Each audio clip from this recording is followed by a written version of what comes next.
Welcome back to another episode of the Fifth Quarter Podcast. I'm your host, Marcus Jones, the Bluff City Cowboy, coming to you live from Memphis, Tennessee. We have a great show for you guys tonight. Unfortunately, I got sick, so I had to take the week off last week. So we are pushing our draft breakdown show back a week, but we're here tonight, and we are going to take a deep dive into almost all of the draft picks picked a couple weeks ago by the Dallas Cowboys. So thank you guys for joining me tonight. Appreciate y'all. Appreciate all your support. I see those views are starting to grow pretty quickly. So thank you guys all for watching. Gonna do a little bit of housekeeping before we get the show started. So for everybody who's watching right now, be sure to like this broadcast. Also, feel free to share it to your personal page, share it to your favorite Facebook group. I know a lot of you guys are watching from the DC4L Facebook group, but you are more than welcome to share it to other Dallas Cowboys Facebook groups. And while you guys are at the DC4L group, make sure you go like both pages. DC4L does a lot for the Dallas Cowboys community. A lot of great fan engagement, a lot of great questions and comments put by the fans. Also, a lot of great giveaways and prizes. So if you are not part of both DC4L Facebook groups, be sure to go out and check out the other page. And also, the DC4L group has a Patreon as well. If you guys contact Amanda Foster, she can give you details about how to join their Patreon. They do a lot of prizes and giveaways in there as well. And as we get closer and closer to training camp and the off season starts to kick off, there are going to be even more prizes and giveaways in that group. So if you haven't done so already, reach out to Amanda, become a part of the Patreon. I think the price is minimal, but I promise you, you'll get more than what you pay. And also, for you guys who are watching us on Facebook, be sure to go over YouTube and also hit that subscribe button for the DC4L YouTube channel. And while you're on YouTube, go and find me at Bluff City Cowboys to help me on my path to 1,000 subscribers. So we have a great show for you guys. I see we got a lot of knowledgeable fans in the crowd. So Jeff, thank you for joining us. See, I got my guy Keystone joining us. I know you were excited. I know draft day is like Christmas Day for you, because you spend a lot of time researching all of these potential draftees. And I know it's a great feeling to see some of the guys that you probably rooted for and were high on drafted by the Dallas Cowboys. So once again, everybody who's watching, be sure to get in the comments. Let me know that you're there. Feel free to ask any questions, leave any comments about what we're going to talk about. So today, I'm just going to give you guys my thoughts for 7 of the 8 Dallas Cowboys draft picks. And I say 7 of the 8 Dallas Cowboys draft picks because if you guys follow the show, you know I like to be pretty transparent and I don't like the BS. And honestly, Ryan Flournoy looks like a talented player, but there's just not a lot of footage out there on him.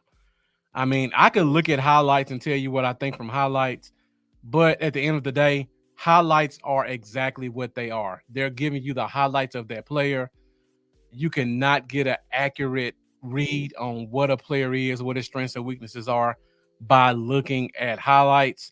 So because I could not find any full games, any condensed games, I did not give an analysis for him today. And just to be quite honest, there's not a lot of footage out there. So people who are giving you analysis, they're really just giving you the generic long arms, acceleration. There's not a lot of tape out there to really get a good understanding of what this kid's strengths and weaknesses are. We all really are going to find out as we go into the offseason and training camp and mini camps. So again, I just didn't want to give you guys thoughts on a player that I haven't had a chance to look at. I try to look at least 5 games for every player just to give you guys some background.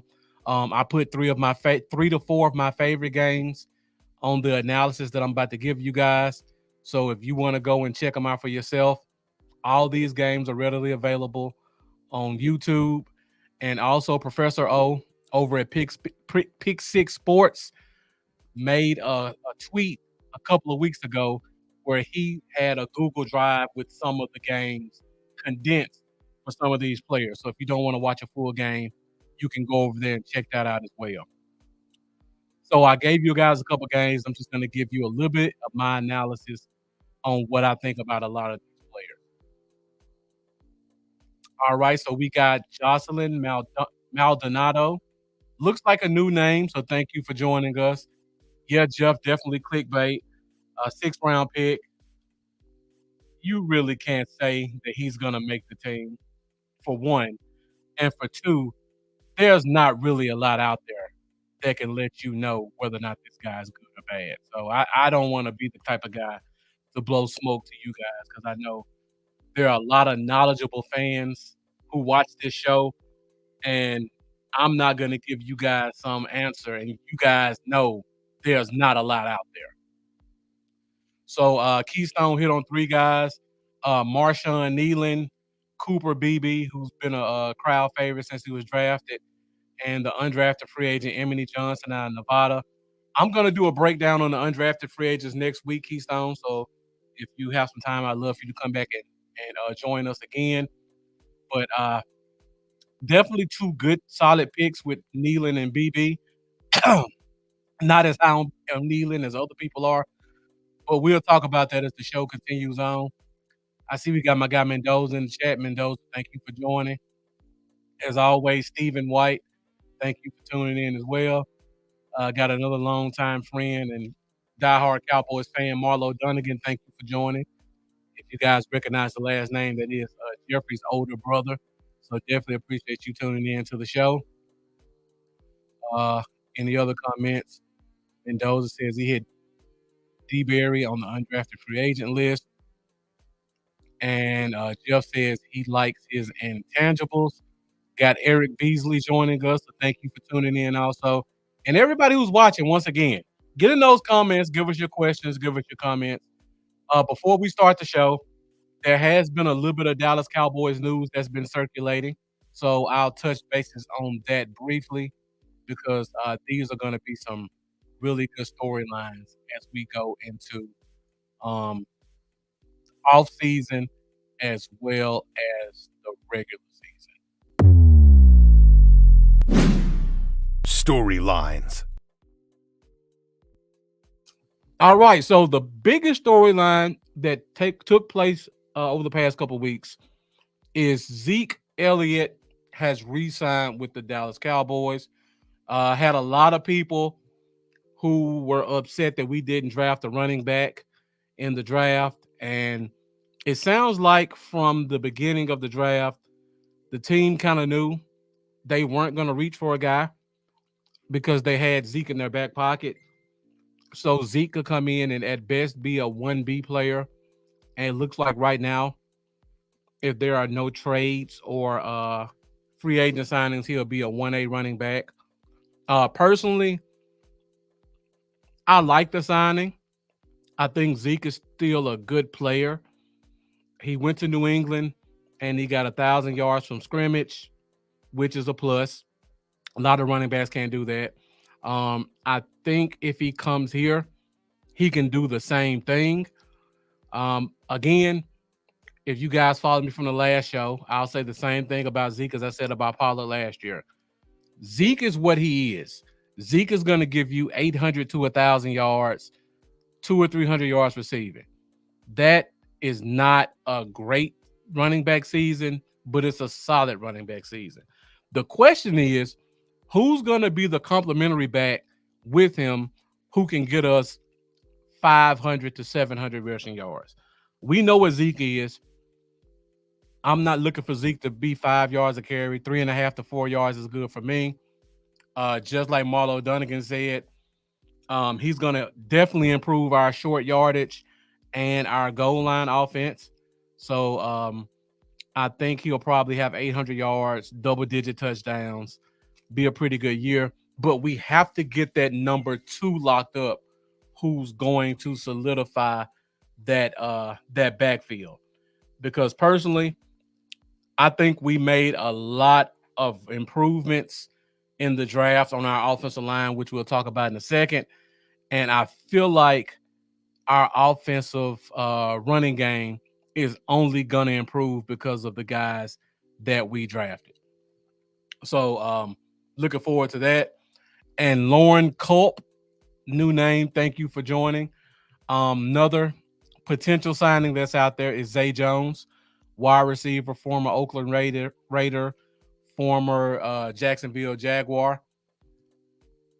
Has the Dallas Cowboys bloodlines. His dad, Robert Jones, was a linebacker for the Cowboys in the 90s. There's a possibility he may sign. Lauren Cup says no to Zay, always injured, developed Tolbert. Personally, again, I don't have a problem with Zay Jones coming in. I just don't want fans to think, oh, we're signing a guy, he's going to be a starter. I think Zay Jones, for his career, has been a number 3, number 4 receiver. If he comes here, that's exactly what he'll be again. He does have some explosiveness. He's a very good route runner, very elusive, which is exactly what Mike McCarthy wants in this scheme. He doesn't want big 50-50 ball wide receivers. He wants guys who can get separation, run those curl routes, run those slant routes, and get yards after catch. And Zay Jones is very, very, very good at that. So I don't hate the signing. I don't expect him to be anything more than a wide receiver 3, wide receiver 4 if he's here. Jalen Tolbert is in the 3rd year of his rookie deal, which is the time period where guys really start to become NFL wide receivers. So I'm looking for Tolbert to take that leap this year. And he's been in the system for 3 years, so Dak's familiar with him. Even if we sign Zay Jones, I don't think he would be a hindrance to Tolbert's development. Jeff says, I like Rico behind this line. Me too. Marlo Dunnigan asked about the running back from Missouri. Join us next week, Marlo. We will be talking about that running back from Missouri when we do our undrafted free agent breakdown. Brent Cook, thank you for joining. Says one position we don't have to worry about is the kicker. We definitely don't have to worry about that. But everything else, there are a bunch of question marks. Keystone saying Zay is meeting with the Chiefs tomorrow. He will be a very good fit there as well, especially with they're dealing with the issues with Rashee Rice. So they definitely need another guy who can get separation. So knowing that information, I wouldn't hold my breath on Zay Jones signing here. If he goes to Kansas City and they like what they see, I'm almost certain he'll sign there. All right, Clarence Daisy says if we have a great running game, it will help the passing game. 100% agree. Head coach needs to remember we depend on the running game, and he signed up for our coach. He wants to be a passing game, and that doesn't seem to help with our running game. So I will say this, Clarence Daisy. I give Mike McCarthy a bit of a pass. For one, when he first came, he had to run the offense that was here previously, just to not rock the boat, just to help transition the players. Also, Kellen Moore was still the OC, and he was the wonder kid to the Jones family. Last year, I think, gave us the indication of what Mike McCarthy wants to do. Mike McCarthy wants to run an inside zone running scheme and blocking scheme. He wants to get his receivers out in space. He wants to have small shifted receivers who can create separation. And I feel like in year 2, we're going to see a lot more of that. And again, I think the additions we made on the offensive line during the draft are going to reflect what our new offense is going to look like under Mike McCarthy and Brian Schottenheimer, who finally gets to go 100% to his inside zone blocking and running scheme. And Jeff Pop saying we don't have a great running back of Zeke's RB1. 100% agree. We don't have a great running back. I think we have a good running back, but we still need to have another good complementary back to go along with him. I just have a philosophy. A good team needs to have 2,000 yards rushing. So I'm going to give, if Zeke gets 800, the wide receivers over the course of a season are going to contribute another 200. The quarterback is going to contribute another 200 to 300. So that gives you 1,300 rushing yards. So between running backs 2, 3, and 4, you need to accumulate another 700 yards rushing. Now, whether your number 2 back gets you all that, or the number 2 back gets you 500 and the number 3 back gets you 200, I don't care what the combination is, but I think we have to have 2,000 yards rushing to have what I would consider a competent rushing attack. And we got one of the admins, Cy Witherspoon, coming in, pretty much saying exactly what I said. We have a good running back room, not great, good, not phenomenal. Still need to work on a couple of pieces. Need a couple of guys to step up. We know what Zeke is. Zeke's going to give you 700 to 800 yards rushing, 3.5 yards a carry, double-digit touchdowns. What can the guys behind him contribute? A great point, Lauren Culp. The Patriots won a ton of Super Bowls with average running backs. Definitely true. All right, guys. So we're at 17 minutes. The views are still going up. So thank you guys for joining us. Once again, if you haven't done so already, feel free to leave questions. Feel free to leave comments. The show is fueled by fan engagement. So I love to hear your guys' thoughts and perspectives on the Dallas Cowboys. So we're going to go into some talk about the 7 of the 8 draft picks. So let's get into it. Let me know what you guys think. So, of course, we will start with pick number 1, and that is 29th pick. The team traded back a couple of times, and if you guys followed us for our mock draft show, Amanda and I both told you this wasn't the guy we would have picked personally, but just from knowing how the team operates, this was the only guy they were going to take. So, with the 29th pick in the first round of the NFL draft, the Dallas Cowboys select tackle Tyler Guyton out of Oklahoma. So, I watched about 7 games of Tyler Guyton. He only started 13, so I pretty much watched more than half of the games that he played in as a tackle. But the games I would direct you guys to go take a look at are Oklahoma State, Iowa State, Texas, and SMU. If you really want to see the good and the bad of Tyler Guyton, I think those games really exhibited, particularly the Texas game, because Texas has multiple guys who are going to play in the NFL. So you got a chance to see him against legitimate NFL competition. Cy Witherspoon saying, I really like this guy. Jack Meeker, thank you for joining.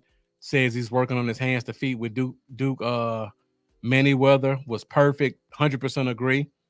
So I just gave you guys a couple of notes to the left-hand side of what I saw watching him on tape. And I'll give you guys some more thoughts. First of all, a lot of fans are concerned that he played right tackle in college. Now, for me, his feet are amazing. Like, as a raw player, he has amazing feet. The only reason you should be concerned about a guy moving from right tackle to left tackle is if he has bad feet. This guy does not have that problem. He also has very long arms. He does have some pop in his hands. Once again, he has great feet. In terms of technique, some things that do concern me. When he goes into his pass sets, the same thing Tyler Smith used to do.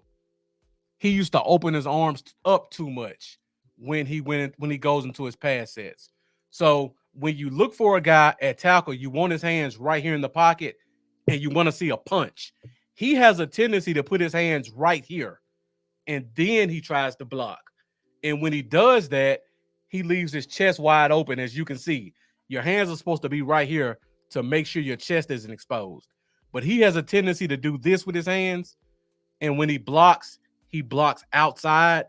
And if I'm a defensive end, all this is open. So you go right here in his chest. That's one of his major problems that I've seen in college. And just like Jack Meeker said, you've seen him working with Duke Manyweather on keeping his hands inside and punching. And the fact that a kid this young is already working on flaws is an amazing sign because most guys don't do it. Unlike popular opinion, what fans and the media make you think, a lot of guys don't love football. They just are good at it and want to get paid. So when you see a guy who's actually going out on his own, because this isn't team sanctioned, this is Tyler Guyton saying, I want to be better. So when you see a guy going to the GOAT of technique at his position before minicamp even starts, that lets you know that kid wants to be better. So a lot of the stuff that I'm pointing out right now, he may have cleaned up before we get into week 1, or it may be dramatically improved. Now this one, after open arms up too much, he does not finish plays. Now, when I look at him play, I don't know if it's because he's timid by nature or if he doesn't have confidence because he hasn't played a lot, but he has a tendency, he'll do more shield blocking than drive blocking. So he'll have a guy blocked and he'll just kind of stand in front of him instead of pushing him off the line of scrimmage. Now, once again, I don't know if that's his nature, if it's lack of confidence or what, or lack of experience. But I feel like having a guy like Tyler Smith playing next to him, you're gonna, when you see Tyler Smith blocking, I feel like that's infectious. So I'm hoping he works on that as well. But just something I want to make you guys aware of. He's a good blocker. He just doesn't finish. He also has long arms. I just talked about that. He allows defenders to get into his chest a lot. And just like the example I just gave you, his arms are open too much. He pops wide, so he leaves his chest open, and he allows defenders to get inside and kind of manipulate him. Now, a good thing that I noticed about that, when he gets beat, his feet are so good that he's able to recover from almost every one of those scenarios. So he may look like he's beaten, but he's so physically gifted that he's able to recover without giving up an open lane to the quarterback. So that's a very good thing that stands out to me. Another thing that I noticed that I didn't expect to see, he actually shows very good awareness on stunt blocks. So a lot of teams tried to run stunts on him. He was able to pick them up very quickly. He was able to recognize it and pick up the guy who was coming around the loop on those tackle end stunts. That's a very sophisticated defensive technique that you see a lot of pros have problems with. And to see 2 or 3 times, probably closer to 5 times in all the games I watched, where teams tried to run tackle end stunts, and to see him be able to pick it up, that's a very positive sign to his intelligence and awareness, despite the fact he's only started 13 games at tackle. So Jeff asked the question, what about his strength? Well, any offensive player at tackle is usually going to have strength issues. He's not Tyler Smith. I'll say that. He's not Tyler Smith in terms of strength. I think he's strong enough for it not to be detrimental his first year. And I just want to make you guys aware of this. Somebody made the comment about PFF. Somebody made the comment about PFF and saying they had him as okay to above average. When I look at his tape, I would probably say the same thing. I think he's an okay player, but with his traits, he has the ability to be an above average tackle his first year. So I want fans to just remember this. I know he's our first pick. I know you guys are excited. I know you're hearing the comparisons to Tyler Smith and Tyron Smith. This kid is not that. And he definitely won't be that his first year. And if he is, I would be highly surprised. And I'm going to say it on the show right now. And I hope this doesn't give you guys a sky is falling feeling about the player. If he's better than Terrence Steele as a rookie, I would be happy. I know a lot of fans gave Terrence Steele a hard time. Terrence Steele was a 7th-round pick thrown into the fire. I think he did admirably based off the situation. I think he was okay. He wasn't great. He made a lot of mistakes. I think Tyler Guyton would be a better version of that, but I don't think his ceiling year one is Pro Bowl. I don't think his ceiling year one is top 20 tackle in the NFL. I think he's gonna be a bottom half left tackle based off what I've seen. But that can still be a good player year one. And like I said before, with his raw traits, he has the ability to be special, especially playing beside an all-pro like Tyler Smith.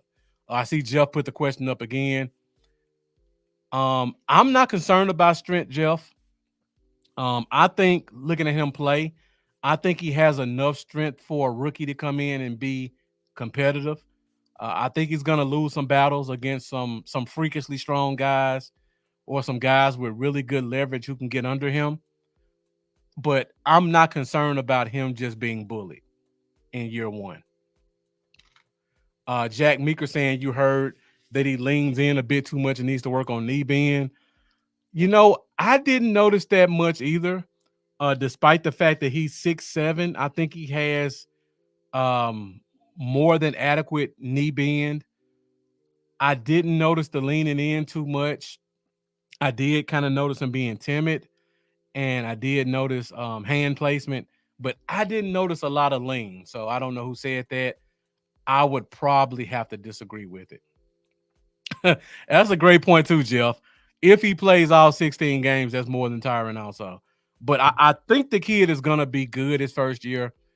I expect him to be really good by his 3rd year, but I just want to temper expectations for year one about this kid because he is a project. Again, he's working on stuff early, which is a very good sign. So I may be a little bit lower on him than what he comes out, but I think there are going to be some growing pains. And I just ask for you guys to temper your expectations and just ride the year one wave and hope that we see improvement year one and that he makes a step forward years 2 and 3. Jack Meeker says Duke worked wonders with Steele and Smith year one. So he will be better than Steele year one. I hope so. I definitely hope so. Jerome, Mr. Cowboy Nation, another Memphis, Tennessee podcaster. Thank you for joining us. I think you go live on Wednesdays also, so you must have just finished. So thank you for tuning in to the 5th quarter and showing your support. I try to watch your show as much as I can also, but I have to produce my church's Bible study right before this. So a lot of times I miss a lot of the stuff that happens between 7 and 8:30. Jack Meeker says he'll be better than a revolving door, and Dak will take that. Yeah, I don't think he'll be a revolving door. He'll definitely be better than Chuma Edoga last year. I think he'll be an average player. Marlo saying our fans will turn on him when he gets beat like they did year one for Steele. I 100% agree. That's why I'm just telling you guys, temper expectations a little bit. The kid's going to have some growing pains, but the talent is there. Give him a chance to learn and unlock. Clarence Daisy saying, I think he'll do good first year. Glad he's doing some work to improve his position. I can't emphasize enough how how pleased and proud as Cowboy fans we should be that our first round pick is immediately going out and getting work. Because I promise you, there are a lot of first round picks in year 1 and year 2 who are not going out on their own and doing work like this before training camp, by the way. So um, I'm trying to temper expectations a little bit, but the kid is showing promise and he's showing that he has a desire to be better, which is all you can ask for a rookie in the first round. All right, guys, let's go to our second pick. I'm really interested to get you guys' thoughts on this one because I'm a little torn on him. Uh, and with the second pick, 56 overall, Dallas Cowboys took Marshawn Nealon, defensive end out of Western Michigan. Now, I put these 3 games up here because these were some of his better games. I actually watched about 7 of his games also. Normally, I only watch 4 games for a player, but I watched 4 games. I wasn't impressed. I went to Twitter. I went to YouTube. I talked to some of the people that I know and trust, and they all told me that they really liked the kid. So I took a second look at him, and I'll be honest, still not impressed. So if you guys can tell me something that you've seen that I don't see, I would love to hear it. Now, I'm going to give you my draft analysis, and then I'm going to give you some more thoughts on what I've seen on tape. Yeah, Jack Meeker, him walking through the star was a really great moment. When you see a guy just taking the pride and you see the emotions, it lets you know that a guy really does not want to let the franchise down. Now, going back to Marshawn Nealon, draft analysis. There's a lot of good there. I will admit that. The kid athletically, he checks all the boxes. He has really good pop in his hands. So you know he has strength. An issue that I saw, he plays straight up, even coming out of his stance. So even if he's in a 3-point stance or he's standing up, he's gonna stand straight up. He's gonna pop that tight end / tackle / guard, and he's gonna push him back. Now, to me, he looks better standing up than he does in the 3-point stance. He plays all across the offensive line. I mean, the defensive line for Western Michigan. Here are a couple of problems that I noticed. He has no play awareness. And what I mean by play awareness is he has a good get off. He has long arms and he extends them well. He has no pass rush moves. It's all just bull rush and then try to find the play. And he seems so focused on beating the guy that he does not look for where the ball is. So a lot of times I noticed the play was right there for him to be the play was right there for him to make it, but he was so busy engaging with the tight end or the tackle, the guys just ran right where he was. I saw a lot of people show the same play in the Iowa game, like the first or second play. Great play, mind you.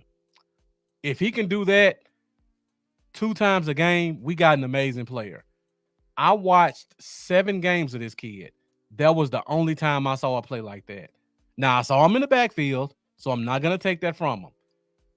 I saw him beating guys. I'm not going to take that from him.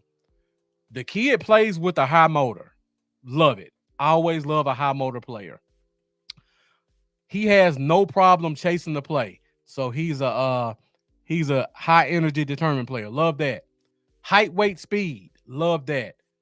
I just don't see a NFL defensive end. Now that could change with some time and with some training.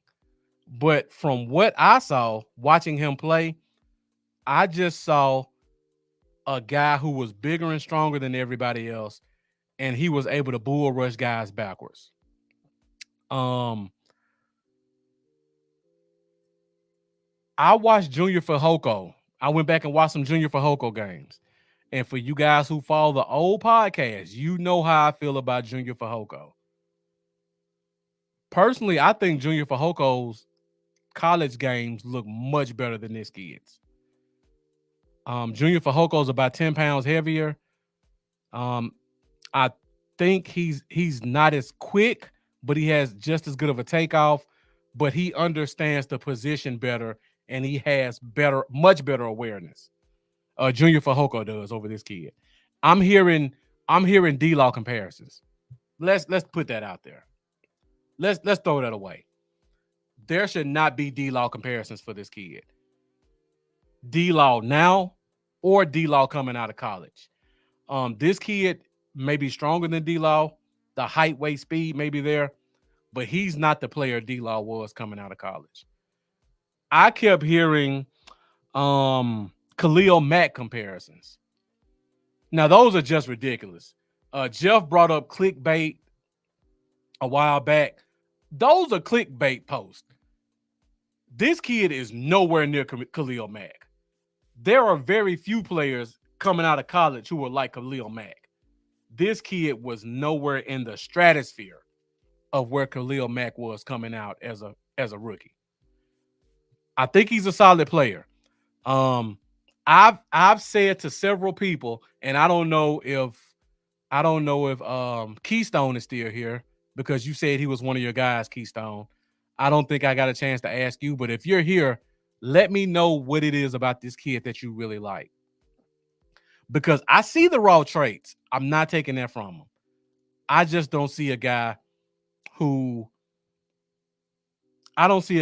can be efficient playing the position.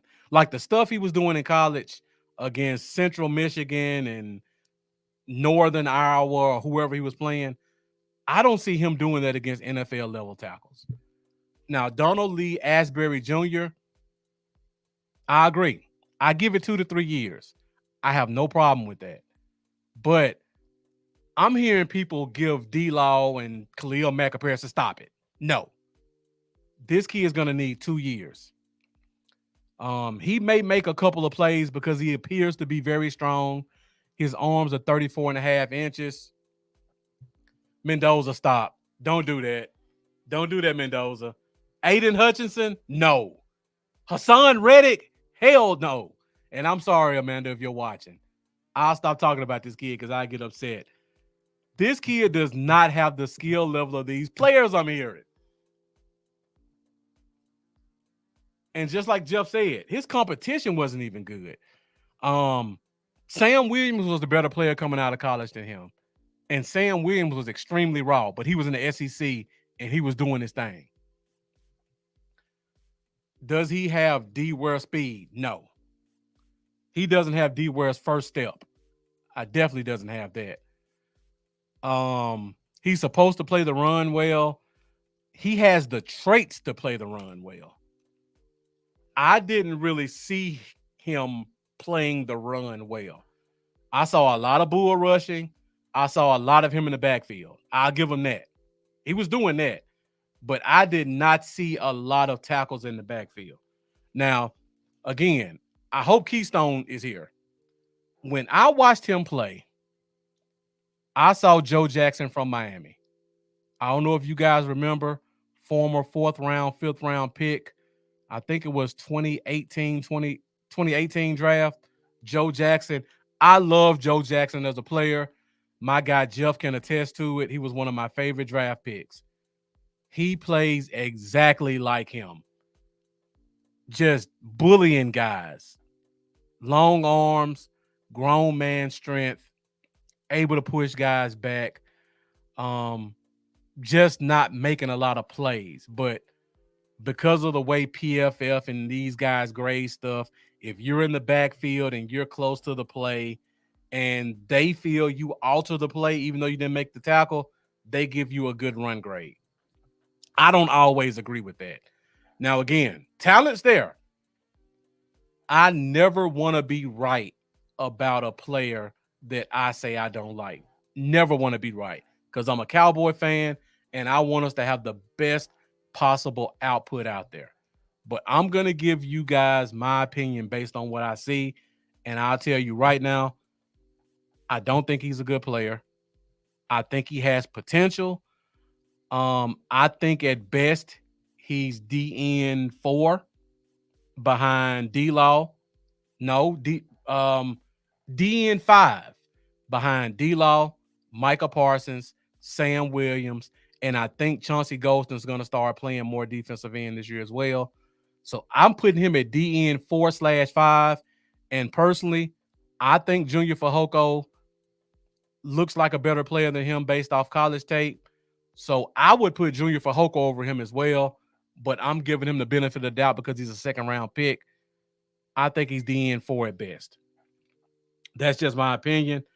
I hope he proves me wrong. And I hope you guys can come on here and tell me I told you so, because that means we got a very good player that I didn't anticipate. Jeff says, I think we could have waited on him and went running back. I wouldn't have had a problem with that because, again, for you guys, again, who follow me from the old show, I went on a similar rant last year about Junior Fehoko because I did not see the scheme fit and I did not see how he would touch the field with the guys in front of him. I was right about Junior Fehoko last year. I think I'm going to be right again this year. Because he's a second round pick, they may give him a little bit more opportunities to touch the field, but I just don't see it. I just don't see it. And I'm sorry if you guys do. We can agree to disagree. I just don't see it. Lauren Culp says, can he be Armstrong? I would say no. I think Armstrong coming out of college was a better player than him. Armstrong struggled coming out of college because they kept changing schemes and they went from a 4-3 to a 3-4. But Armstrong out of Kansas was a very good player. And if not for the scheme change and his team being just awful and they basically triple teaming him in senior year, he probably would have been a second round pick. So I don't think he's better than Armstrong either. Jack Meeker saying Dallas has a poor track record at second round bust. Outside of Diggs, there's not a lot besides that in the past few years. Jack Meeker, if you came to our pregame show, I hope I'm wrong too, Ernest. I hope I'm wrong too. If you watched our pregame show, I told you guys over the past 20 years, outside of Trayvon Diggs, every Dallas Cowboys second round pick has been a guy with serious off the field concerns, injury histories, or a tight end. Now, this kid does not fit any of those criteria. So let's just hope he does something. Armstrong was definitely a beast at Kansas. I don't want to take that away from him. I just don't see it. I would have been satisfied taking a running back right there also, but Mike Zimmer gets a chance to choose who he likes. Apparently, Mike Zimmer must like the guy to take him in the second round. I'm going to trust that Mike Zimmer, in the 1 year I think he'll be here, didn't make a mistake on this kid. I didn't like Charles Tapper coming out of Oklahoma. I did not. Good example, Mendoza. Charles Tapper coming out of Oklahoma was one of those height, weight, speed freaks that everybody fell in love with. And I said the exact same thing. I just don't see it. I see a kid with traits, but I don't see NFL talent on the field. And Charles Tapper was the same way. I hope he's not Charles Tapper. But thank you for bringing that name up to the comments, Mendoza. All right, guys, let's keep the show moving along. I don't want to focus on him too much because now we can go to a guy that I absolutely love, and that was our third round pick, number 73 overall. Traded back with several teams, got that extra third round pick, and we turned that pick into Cooper Beebe, guard. I think he'll play center out of Kansas State. I've been watching Cooper Beebe for about 3 years. Um, Keystone, Mendoza, Dominique White. You guys put me on him 2 years ago. I used to watch a lot of our running back, the undrafted kid from last year, a 6th round pick from last year, the little running back. Sorry, names escape me when I go live. But I used to watch a lot of him running because he played for Kansas State. They had a really good team, and he reminded me of the last small running back out of Kansas State. So I really paid close attention to Cooper Beebe and love the kid. Love him. This was a steal. You could have swapped him with Nealon, Deuce Vaughn. Thank you, Jeff. You could have swapped him and Nealon, and I would have still been happy with the Cooper Beebe pick. Honestly, I never thought we would have taken him, but I'm glad they gave him an opportunity. Marlo asked the question, has he ever played center?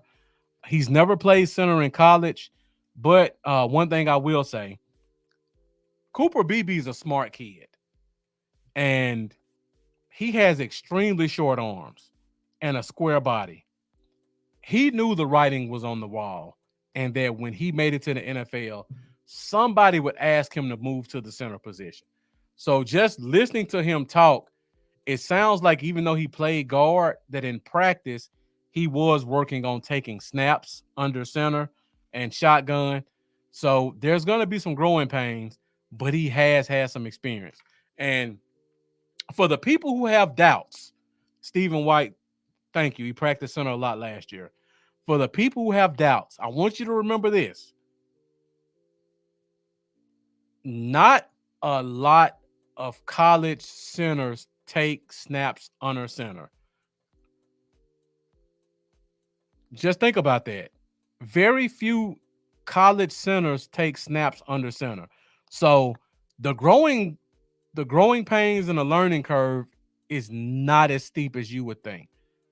If he can work on his shotgun snapping, he can pretty much be on par with any other center in the NFL because not a lot of guys work on quarterbacks taking snaps under center. And quite frankly, a lot of these quarterbacks coming out of college, they've never taken snaps under center except for in practice. So if he has the ability to snap the ball, everything else he has. And also, Jack Meeker saying he's been working with Duke also.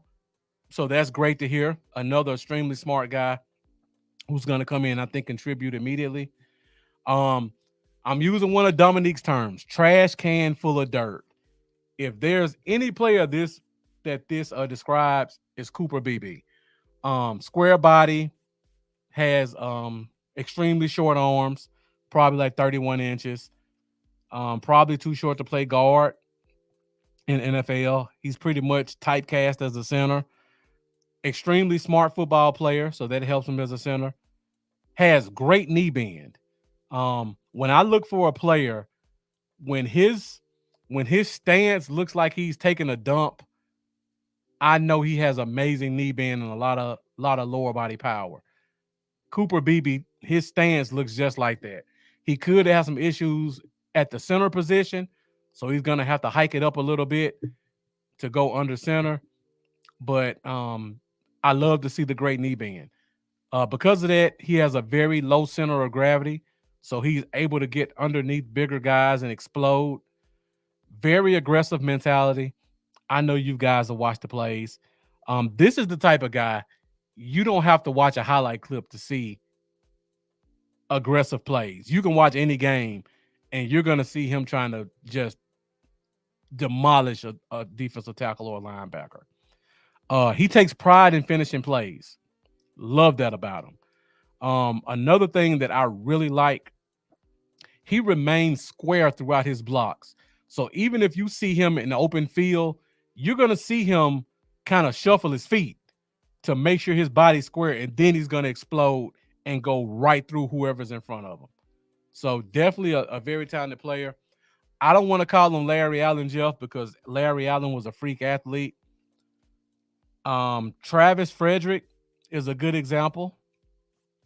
I think Travis Frederick is a definitely strong example. of the type of player he could be if he works on the snapping. So I'm looking forward to seeing him. I think Chase Hoffman has his work cut out on him getting that center position. I think Cooper Beebe can help revitalize this offense. I know that sounds strange because he's going to possibly play the center position, but I'm going to keep talking about this throughout the entire offseason. Brian Schottenheimer, our offensive coordinator, wants to run an inside zone blocking scheme. And with the inside zone blocking scheme, the outside zone blocking scheme, the running back is going to run towards the tackles in the C gap. Then he's going to read and he's going to go outside or read and cut inside. In the inside blocking scheme, the running back is right here. I'm reading A gap and B gap. So if you have Cooper Beebe, who's a mauler, and you have Tyler Smith, who's another mauler, and then you have Zach Martin on the other side, who's another mauler. Your running back's job is going to be extremely easy because you're going to get a lot of push up the middle, which is going to help the yards per carry for a lot of our players, our running backs who are below average or average. I think Tyler Biotish, he just didn't have it. He didn't have the strength. He didn't have the athleticism. He didn't have the ability to call an offense. I never expected to see him get signed back. I think this is an improvement. I think this is definitely an improvement, especially if they want to go to that inside zone running scheme where the running back is reading the A gap and B gap and hitting it or possibly bouncing outside. So I think that's going to help our running game. That's also going to help our tackles because you're going to have some ends who are going to be afraid to over pursue outside because I feel like the inside is going to be so strong that end, if he goes outside, there's going to be a wide open gap in that B gap as well as the A gap. So that's going to help slow down some of these elite pass rushers who like to turn the corner so that they don't give up big running lanes. So I think he helps the tackles. I think he helps the running game. I just think overall, this is an A++ draft pick. Power run. BB, Zach, and Tyler forming the V, plowing everyone. 100% agree, Jack Meeker. All right, guys, we're at 53 minutes. I'm just now getting to the third round picks. We should still get out of here in an hour 15. I see the views are still holding steady. So everybody that's watching, thank you for joining. Get in those comments. Leave some questions. Leave some comments. Let me know what you guys think about what I'm talking about. If you disagree, please let me know if you disagree because I love learning. I don't know it all. I don't pretend to know it all. I'm just a guy with a camera who likes to give my opinion. It could be right. It could be wrong. I'm not too proud to admit that there are a lot of guys watching right now who are a lot smarter than me. So I love to get you guys input, and I love going back to look and see if I'm right or wrong about something I saw the first time. Stephen White says, I wouldn't even care if they put Thomas at left tackle and Guyton at right tackle. I don't know who Thomas is. I hope you're not talking about Nathan Thomas. We'll talk about that in a minute. I'll just leave it at that. All right. If anything, I'd like to see some Richards at left tackle if Guyton doesn't play left tackle. I think that'd be a much better left tackle. All right, guys, let's get back into it. We'll go to our second, third round pick. And in my opinion, Dallas hit back-to-back home runs. I love this kid. Maurice Luafau, linebacker out of Notre Dame. When we were at the second round, I was chomping at the bit to see us pick Junior Colson or Peyton out of North Carolina State. I was a little upset that we didn't take either, but seeing this kid available in the third round, I don't think he's Junior Colson, but I don't think the drop off is that far. I appreciate that, Jack Mika. You've been following me for a long time, so you've definitely seen the growth. Um, Another kid, Notre Dame. By the way, the safety number 0 for Notre Dame, pay attention to him next year. That kid is something serious. The kid who came before him, who's at Baltimore right now, super talented safety. The kid who wears 0 at Notre Dame right now, maybe even better.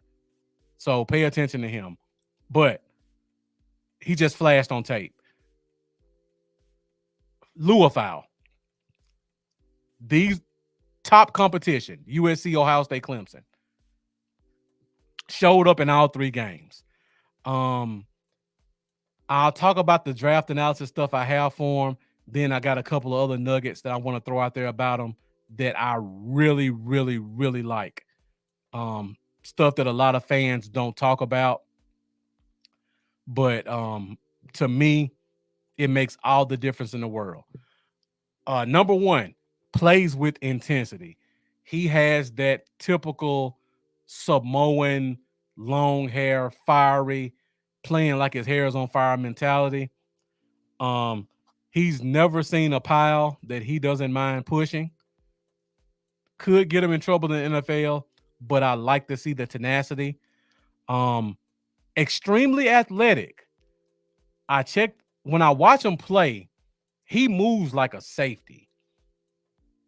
And going back and checking his combine, he ran a 4.5. It shows on tape. This kid is freak athletic almost. Once again, he's always in the middle of the action. He's another one of those guys like Marshawn Nealon. He's gonna chase the play down no matter where it's at. He's great in coverage. He has really good feet. He has really good vision. He has the ability to carry tight ends down the field. There were some plays at Notre Dame where they had him out wide as a cornerback. So that lets you know the type of athleticism that he had. He was covering running backs one-on-one in the slot. He was covering slot guys, covering tight ends. He was doing it all.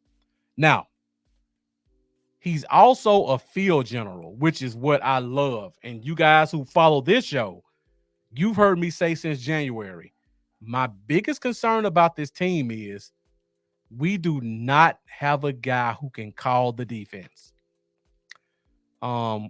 We signed Alexander. Great pickup. He's the only guy who I've seen call the defense because Overshown didn't call defenses in college and Clark didn't call defenses in college. This kid, you can watch it on tape. Please go back and watch. He's directing traffic out there. He's pointing at guys. He's turning his head left and right. You can see his chest moving. I meant Kendricks. I'm sorry. I said Alexander. Thank you, Jeff. I said Alexander. I meant Kendricks. But yeah, you can see his chest moving, which indicates he's barking. He's yelling. He's letting guys know. Watch the outside play. Contain the C gap. I'm going up the middle. Cover me. You can see this stuff with hand movements, head movements, and just chest movements. It lets you know he's talking. He's pointing. He's directing. He's putting guys in place. Love that about him. I think Jeff says looks like he can play wheel. I think he can play all 3 positions. I think he can definitely play wheel day one. I think he can play Mike because I think he's a smart guy. He's from Notre Dame, so he has to be smart. I've seen it on the field. He's directing traffic. So he obviously knows what's going on because I've seen a lot of plays. If you guys go back and watch, please pay attention to this. This is the stuff that people who really watch tape pay attention to that most fans won't pay attention to. When you go back and rewatch some of Louisville's tape, watch him pointing before the play is snapped, before the ball is snapped. And I guarantee you more times than not, where he's pointing at, that's where the play's going. That lets me know that kid did his homework. That lets me know that kid is smart and he has confidence in what he sees. That is something we have not had in our linebacker room in a very long time, I'll be honest. And I won't bring his name up, but another Notre Dame linebacker. So a lot that I love about this kid. Um, Somebody said I don't like his tackling. I don't like his tackling either. Again, super aggressive. He will overshoot the runway more than you would like, especially in the open field. That does concern me. But I will say this: for you guys who like Hufunga out of San Francisco, Hufunga misses more tackles than probably any safety in the NFL, and I'm not exaggerating. But he's an all-pro because he's smart. When he sees the play, he makes a big play, and he gets his hands on the ball and creates turnovers. Um, I think this kid has that. You got to take the good with the bad. I know a lot of people are going to point at his tackling, which I agree. He does have some areas he needs to work on, but he has everything else. And if he just slows down a little bit, I think a lot of those tackling problems can go away. Um, Another problem that I had about how they played him in Notre Dame, I just mentioned they had him playing on at the end spot. He was blitzing from the Mike spot. He was playing the wheel. He was playing hybrid safety. He was playing the star position. He was playing corner. And I mean, some of this was like back to back to back plays. So a lot of people are concerned about his lack of tackles. Just go watch the games. And I can guarantee you, if you watch a game, you're going to see a minimum of 4 consecutive plays where he's playing a different position every time. They screwed him with that. But I mean, the kid, that tells me that he was so talented and the defense had so much confidence in his ability that they would put him in different spots because they felt like he could make it happen. Jeff asked, what's the star position? The star position is one of those hybrid positions, pretty much linebacker safety. That's what a star position is. And a jack position is more linebacker defensive end, like a Sam linebacker, basically. But the star is like a linebacker safety hybrid. So you may see him 12 to 15 yards back like a safety, but he's still playing like a linebacker coming downfield. But yeah, love him. A little rough around the edges. I think that could be worked out of him when he's around other guys who are talented. Um, Another thing that I really, really love about him, and again, if you don't watch tape, pay attention to this. His feet never stop moving. I mean, he goes an entire game. Even if he's standing still, he's still shuffling his feet like at any time he's ready to explode. Now, that may sound like a small thing to you guys, but that lets me know that the key is never going to give up on a play. You're never going to catch him flat-footed. Um, it really helps, especially when you're playing in the inside and you got those guards trying to block. He's able to duck and dodge guards and make tackles consistently. So just pay attention to that. This kid has it all, and I'm really excited to see what he can do. I would not be shocked if he were a starter week 1. I wouldn't be shocked because he has it, and he's not far off. I love Overshown. I love the progressions that I'm hearing he's making this offseason, but we got to be realistic.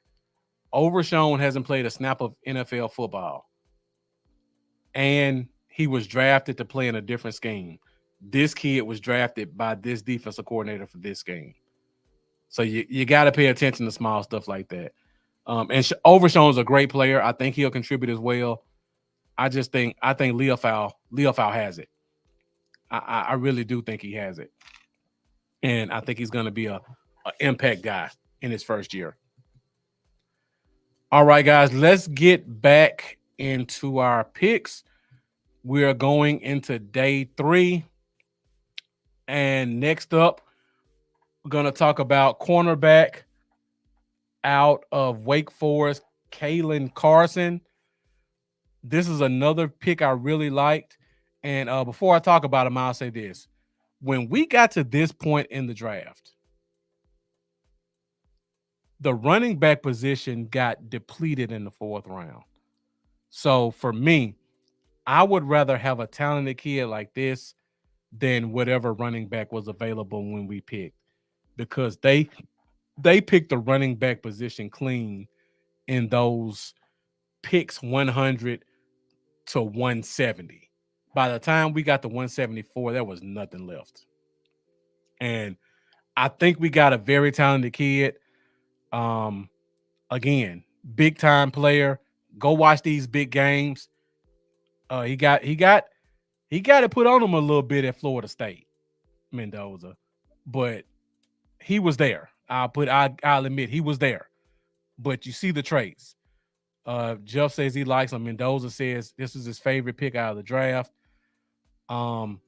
Just talking about this kid, good height, weight, speed guy, 6'1", 195, good enough speed, can be a little bit grabby, just like Jack Meeker said, but you can work that out of a kid. What I love about him and what's going to make him a great addition to this cornerback room, he knows how to play the ball in the air. He does not make a lot of turnovers, which is, I think, one of the reasons why he fell to the 5th. But the kid has great ball skills. So he has the ability that a lot of corners don't have, and something we complain about a lot. When the ball's in the air, and we talk about guys in the past like a Mike Jenkins or Terrence Newman or Anthony Brown, they don't know how to play the ball in the air. They don't know how to read the receiver's eyes, and when the receiver turns his head and his body, you turn and find the ball also. This kid does that as good as anybody else in college football. He does get beaten quite a bit, I'll admit, and he gets beating off the line, but he recovers well. And again, when the receiver makes a play for the ball, he knows how to play through the receiver's hands to make sure that the receiver doesn't catch the ball. He's a physical corner. Sometimes his aggressiveness can get him in trouble, but again, you can see the traits. And Mendoza giving us some great stuff here, saying he used to play wide receiver. He mentioned he can catch, but he's just so prone to just knock the ball down. And I have no problem with that. I mean, if a kid can come in and give me double-digit knockdowns, we got guys who can get interceptions. I'll take those knockdowns also. Everybody can't be a turnover machine. That's just wishful thinking. When you look at his combine stats and look at how he plays, they don't match up. His combine stats are a lot better than the athleticism he shows on tape, but he has more than enough athleticism for an NFL corner. I think he has good enough feet where he could be an inside-outside guy. I would probably rather see him on the boundary than in the nickel. But if you wanted him outside, I think he could. I think he's already better than Deshaun Wright. We didn't get to see any of Eric Scott, so I don't know what we have in him. And Eric Scott came from a small school, so I didn't get to watch a lot of tape on him. I would probably put him DB4 right now behind the big 3 and let him battle it out and see if he can get on the field. I think just because of his physicality, he's going to be an immediate special teams factor also. But yeah, if he can get those interceptions, our secondary can be scary, like really scary. But yeah, I put him just behind the big three, just like Mendoza said. Um, Even at his best, I don't think he can push Jordan Lewis off the field just because Jordan Lewis, when healthy, to me, is a top 50 corner in the NFL. I know a lot of people don't feel that way, but I do. Um, Kalen Carson, he's right there. If Lewis leaves next year and he gets a year of experience, I don't think we're going to have a big drop off because this kid has talent. So uh, I'm going to skip our 6th-round pick because, like I said, there's not a lot of Southeast Missouri State tape out there. And if anybody tells you there is, and they tell you they watched a lot of tape on him, unless they have some connections with legitimate NFL scouts or people who have access to game footage, like a Voch Lombardi may have with his connections with Brian Broaddus. Same thing with like a Jeff Kavanaugh, guys like that. Now, if they tell me they saw tape on him, I'll believe them. Anybody else, they're just blowing smoke. It's clickbait. There's not enough out there to see what you have in this kid. We're all going to wait and see together. And to be quite honest, the only game that I really got to see of Ryan Flournoy from beginning to end was against Kansas State. Exactly, Mendoza. We need to see Mo Semo, Southeast Missouri State. I watched him against Kansas State. Pretty much the only D1 school he went against. He had some good stats. I'll give him that. You can see the explosiveness. Um, he's not a good route runner. He still rounds out a lot of his routes, but as a small school wide receiver, you expect that. Personally, I'm not expecting a lot from him. I'm not expecting him to push Tolbert. I'm not expecting him to push Jalen Brooks. If he makes the team, I would be shocked. Unless we keep 6 wide receivers. If we keep 6 wide receivers, I would probably still be a little bit surprised if he makes this team. But if we only keep 5 and he makes it, I would be completely shocked. Raw traits are there, athleticism is there, but I haven't seen enough of him. I'm just going by where he's drafted at and where he's drafted from. I don't know if he's ready to make that big school leap. Now, our 7th-round pick, there was a little bit of tape out there about with him, and that's Nathan Thomas, the left tackle from the University of Louisiana. Now, I was able to watch his 2 bowl games. Well, I was able to watch one of his 2 bowl games in another game. The second bowl game he was injured in, so he didn't get a chance to play. So he played left tackle in college.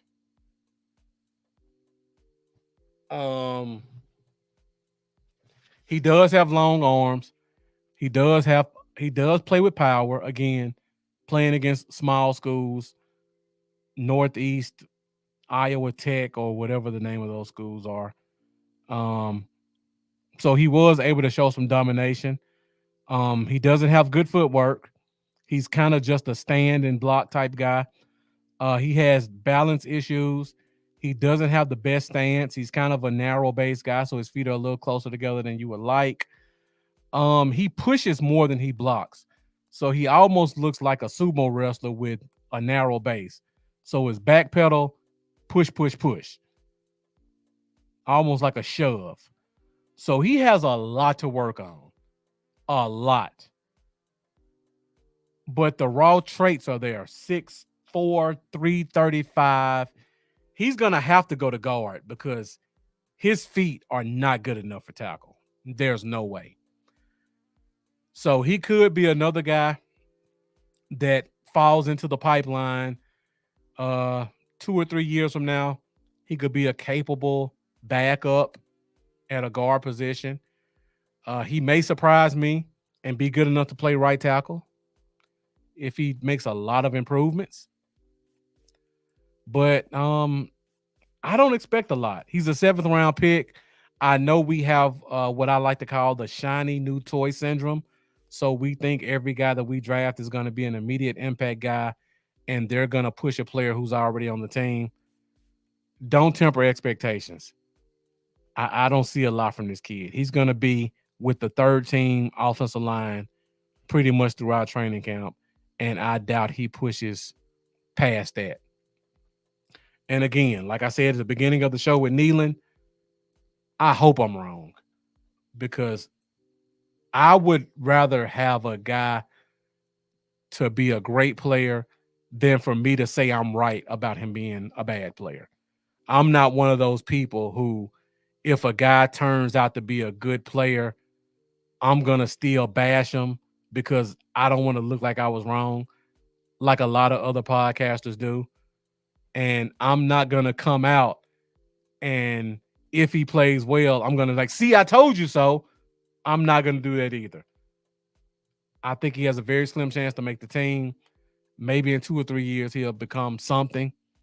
If he proves me wrong, you can say I was wrong, and I have no problems with that. Raw player, practice squad guy. Jeff asked, could he beat Edoga? No, he can't beat Edoga. Not from what I've seen. Adoga's a decent player. I don't want to take anything away from him. I think he's a better guard than tackle because of his height, even though he has long arms. But Edoga is a decent backup NFL guard.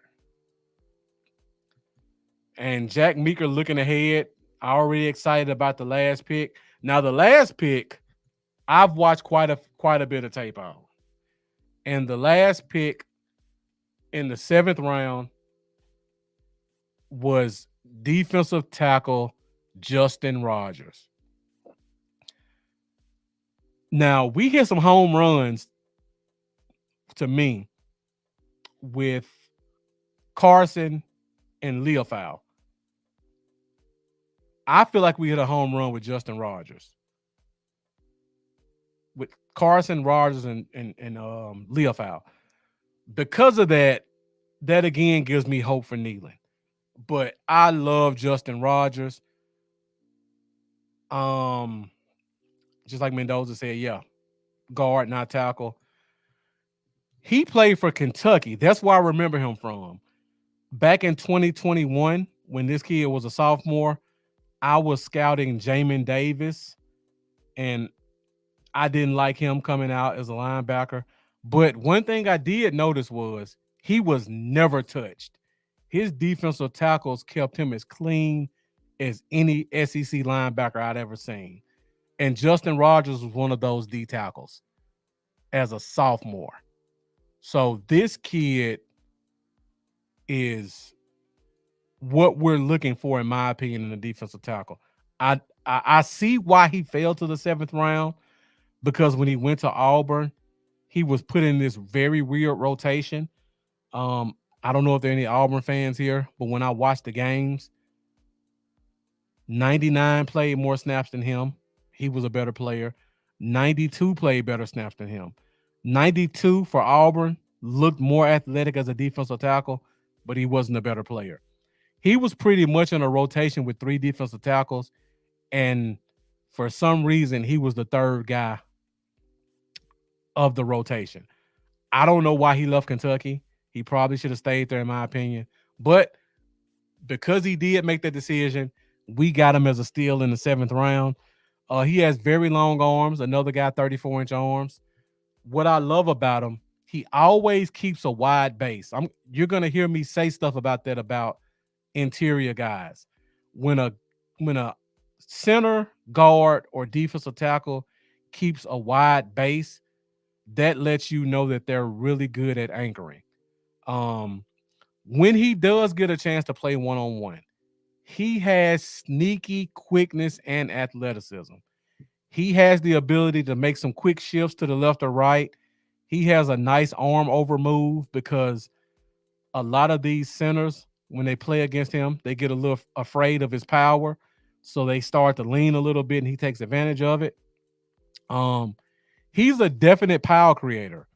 He has no problem taking on double teams, and he has no problem putting one of those guys on their back and possibly pushing the second guy around. So when he's in the game, he's gonna control his gap and probably the second gap. Um, he has a tendency to keep his linebackers clean. There's no getting to the second level for a guard or a center when he's in at nose tackle. So that's going to help our linebackers even more to have a defensive tackle who knows how to play the position and understands the nuances to not let those interior linemen get to the second level. He keeps his linebackers clean, which allows them to make a lot of tackles without a lot of resistance. And another thing I love about him, he plays a little chippy. He doesn't mind. He doesn't mind getting into a shoving match with one or two guys. I think that's going to stand out. Him and Cooper BB, when if they both start off on the second team, that's going to be some very interesting matchups. I would be shocked to hear about a fight within the first 2 weeks between Rogers and BB, and that's exactly what I want. Two intense, big, stocky guys just going in and just playing to the whistle. He's a play to the whistle guy. There's no you're gonna block me and then you're gonna just stop. No, you're blocking him until he puts somebody on the ground or he sees the ball stopped. And when I say put somebody on the ground, I mean the running back, the quarterback, the guard, whoever he can hit. Somebody's gonna get put on the ground if he has an opportunity. Love the player. Don't know why he fell to the seventh round, but I'm glad he did. Jeff saying he could be a sneaky pick like Jay Ratliff from Auburn. One is a 3 tech, the other is a 1 tech. Definitely true. I like this kid a lot. We don't have a lot of kids like him on this team. We have Carl Davis. We have Mozzie Smith if he's put on the weight. If we keep 3 defensive tackles, which I think that we will, I wouldn't be shocked to see him be one of them. I wouldn't be shocked to see him be number 2. I don't know who number 1 will be, but I would not be shocked to see him number 2 as the nose tackle. So I think we got to steal with this kid. If you really want to watch some good plays, Alabama was probably the best talent that he went against. Now, he did get beat by Van Pran a couple times, but Van Pran is that dude. But he held his own more times than not against double teams. The Ole Miss game is a really good game to watch. If you want to watch a chippy game, go watch that Texas A&M game. He didn't make a lot of plays because that quarterback was really scrambling, that Johnson kid, and they ran outside a lot. So they had a lot of big gash plays, but that was not on him. That was not on him. He was doing his job on the inside. So I really like this kid. So that's pretty much all I got. I talked about 7 of the 8 draft picks. Again, Ryan Flournoy out of Southeast Missouri State. I don't have much for you. I can give you some BS. I can read the scouting report. I can read the combine results, whatever the experts say. I can tell you that. But you can read that for yourself. So I only want to give you guys what I've seen with my 2 eyes to give you an analysis. And plus, I'm not a really good judge of wide receivers. So sometimes I don't trust my own judgment anyway. And I can give you a laundry list of wide receivers that I really liked that turned out to not be as good. Last case in point was the wide receiver from Arkansas, who's currently rotting on the bench in Tennessee. So we got a lot to look forward to in training camp. There's going to be a lot of positions open. I try not to fall for the shiny new toy syndrome that I see a lot of fans fall for. But I see a lot of guys in this draft pushing for some significant playing time. In particular, Justin Rogers, Luafau, definitely Cooper Beebe, definitely Tyler Guyton. Marshawn Nealon was drafted by the DC, so he may get more opportunities than he normally would. And Nathan Thomas, Ryan Flournoy. If they make the team, I'll be surprised. But these four guys plus Nealon as a fifth, I see them having a chance to be contributors this year. So overall, really good draft. B plus draft. I would have liked to have gotten a running back in there. I personally, if you guys have been watching this show the entire show, I personally would have liked to seen one over Nealon, but people who I trust, who are smarter than me, say it was a good pick. So I'm gonna just keep my opinion and hope I'm wrong and see what happens. Um, I would have liked to seen one in the third round, but I love Cooper BB. I really like Louisville. So if he would have taken a running back, I would have been okay. But I'm not upset because of the guys we got. After the third round, it's a crapshoot. There was really nothing there. Go to free agency, go to undrafted free agency, see what you got. So we're at an hour and 27 minutes. Thank you guys for joining me for the show. The undrafted tight end should have been drafted and might throw one of our tight ends off a bridge. We will talk about that next week, Jack Meeker, when we talk about the undrafted free agents.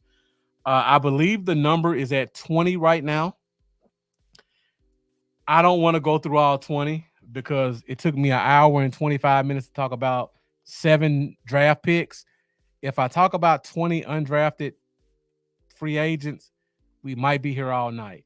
So what I'm going to do is I'm going to talk about the guys from big schools who I'm able to watch three or four games on.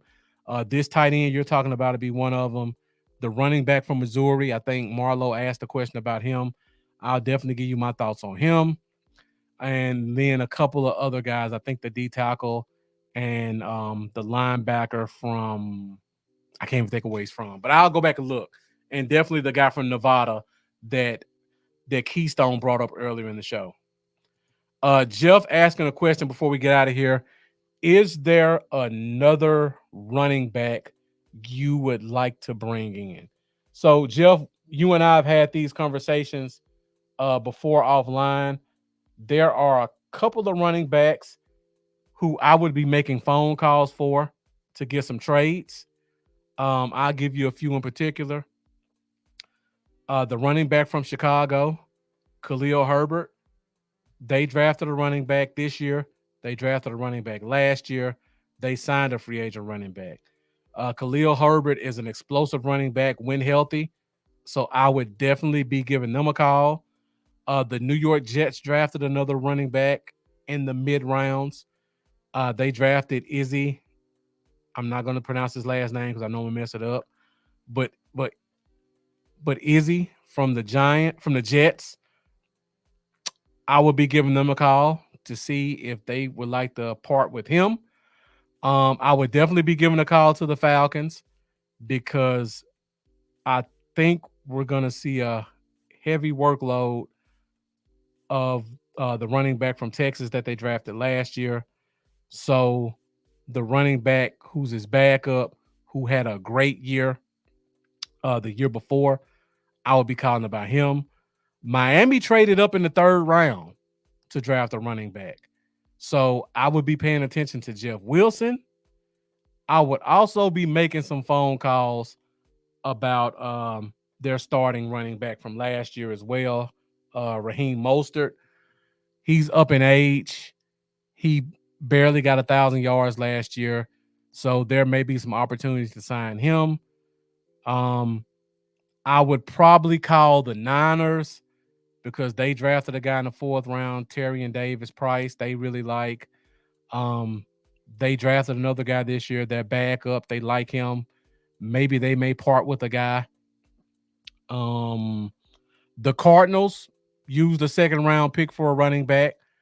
James Conner's 31. He's in the last year of his deal. I may make a phone call about him also. And if I'm looking in free agency, I see that Jeff put Herbert, Jeff put Kareem Hunt. I would kick the tires on Kareem Hunt as a 1B running back. He seems to do really good as a 1B running back. Uh Not a lot out there right now. If you want to take a chance on Latavius Murray, I don't know if he gives you much more than Freeman gives you, but he's a good straight line runner. I think we're going to go to an inside zone, so you may want to check him out. I don't know if Cam Akers has signed with anyone yet, but if Cam Akers is available, I would definitely kick the tires on him. He's only 24 years old. When he got on the field, he did give you some good statistics. Uh, there's nobody else that I would really look at that I think would be better than Zeke or Rico or Freeman outside of Hunt for sure. Maybe Cam Akers because of the youth, and then giving a call to a bunch of these teams who drafted running backs that may be willing to make a deal. So that's pretty much all we have for this week's show. Thank you guys for watching. Once again, you guys brought it with the questions and the comments, so I appreciate your support. If you guys weren't here, I'd just be sitting here staring at the screen. So I always appreciate your fan engagement because I know you guys are always going to bring it. And Jack Meeker, you brought up the Steelers. That's another good option as well. They've been toying around with whether or not they want to keep Harris. They really like their backup running back. You talk about Zeke 3.5 yards a carry. Najee Harris been dealing with around 3.5 yards a carry also. And Jalen Warren, their backup, is right at about 5 yards a carry. So you may want to make that call also and see what you can get. But definitely got a lot of options out there if we want to explore that running back position a little bit more.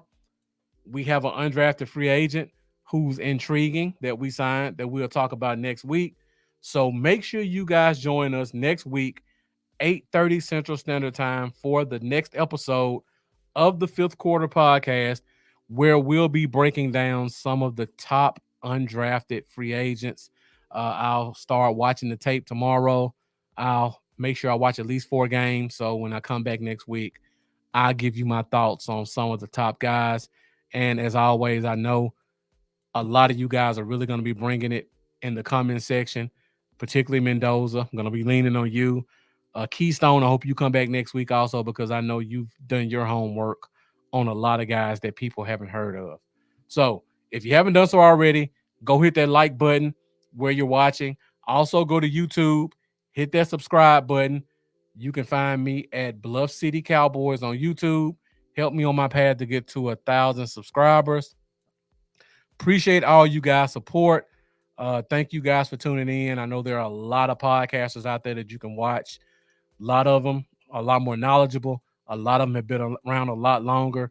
But I'm very appreciative that you guys take the time to join me every Wednesday night on the Fifth Quarter Podcast. So once again, thank you guys for watching. I hope you guys have a good night. And as always, let's go Cowboys in this offseason. You guys have a good night.